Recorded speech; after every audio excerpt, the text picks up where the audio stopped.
Welcome back. All month long on WVVA News at noon, we've highlighted African-American figures in the two Virginias and around our nation who have contributed to America's story. This morning, I bring you the story of integration here in Mercer County.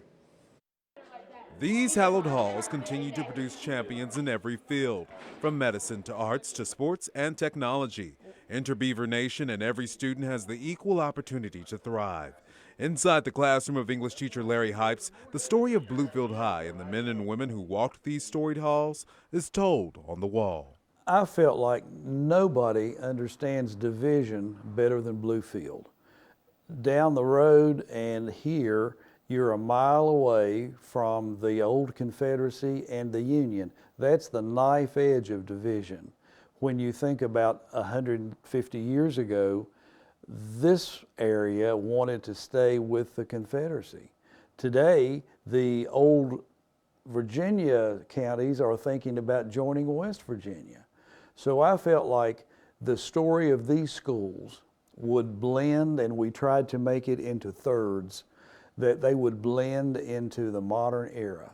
What was had its place according to some people, and now we have a place for all people. Getting to that place for all took some time. 1954, Brown versus Board rules that separate but equal is unconstitutional. 1955, the Board of Education in Mercer County gives families the freedom of choice to go to the school of their choosing. 15 years later, the last all-black high school closes, and Bluefield High becomes the center of integration. Well, the principal decided that it was time for him to leave, and he assured me that I did not want to come to Bluefield High School.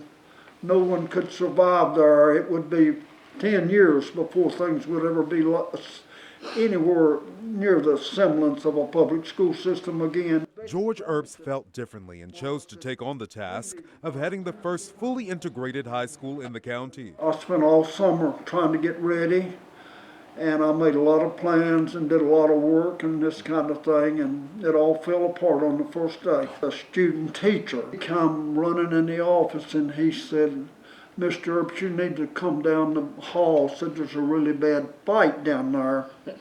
You can imagine the uproar and the upheaval in the school at that time, because everybody wanted to know, first of all, what this white principal's going to do about this. And I said, well, now you all realize I've got to have school today, and I've got to get everybody in the auditorium and get started. And if you all insisting on fighting, please promise me that you'll just sit here in these chairs until I can get school started. And then if you want to fight, we'll go downstairs and I'll put you in the coach's office and we can fight. Becky Lewis and Willie Perry remember those first days as students. It was a little scary because I had always been to an all-black school with no white people whatsoever.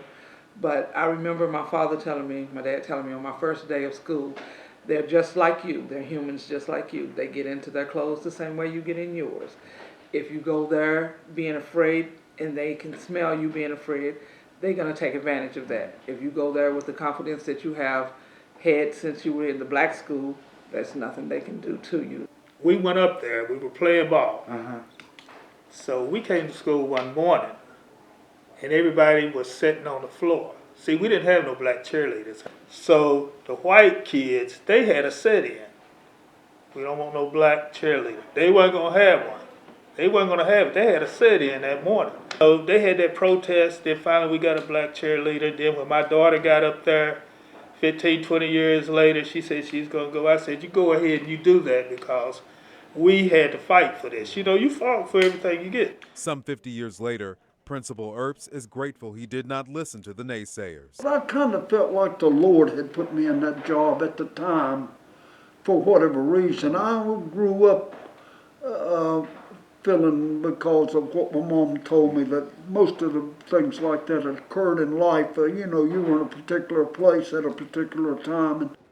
Bluefield High laid the groundwork, the foundation for others to follow. Somebody had to be a trailblazer to set it up. The Beavers of today continue to stand on the shoulders of the Beavers of the past, in every lesson learned, sport played, and friendship made. Here for you, Joshua Bolden, WVVA News. Now, the former principal you heard from there will be giving a presentation and selling copies of his book, Bluefield High School from Segregation to Integration, today at the Princeton Public Library at 5 p.m. to coincide with Black History Month.